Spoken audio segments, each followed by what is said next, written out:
कुछ ये टेंशन नहीं है। आज भी अगर सिवाल आके ना मेरा सारा हो वैसी मेरे सिवाल होता मेरे तो विषय, लेकिन ये जरूर आ कहा कि एक जरा काम अल्लाह ने बचा लिया बंदा ठीक है अल्हम्दुलिल्लाह से आज करा लो टेंशन नहीं। मेरे पुत्र वालदा जड़ी है वालदा कोई बर्दाश्त नहीं करेगा। आप समझदार बंदे हो।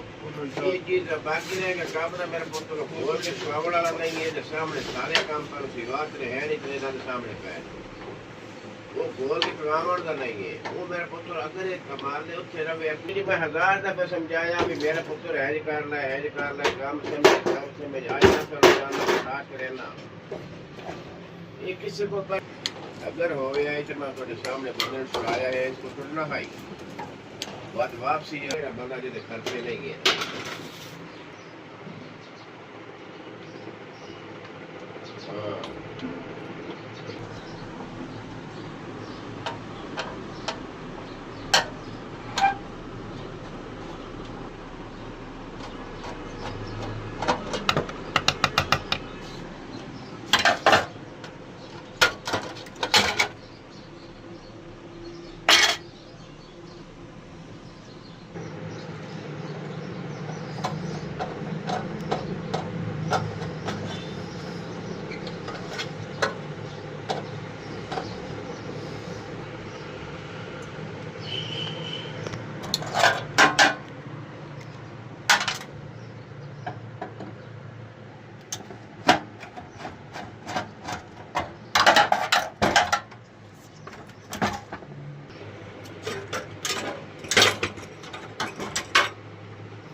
बंदे को आए काम वास्ते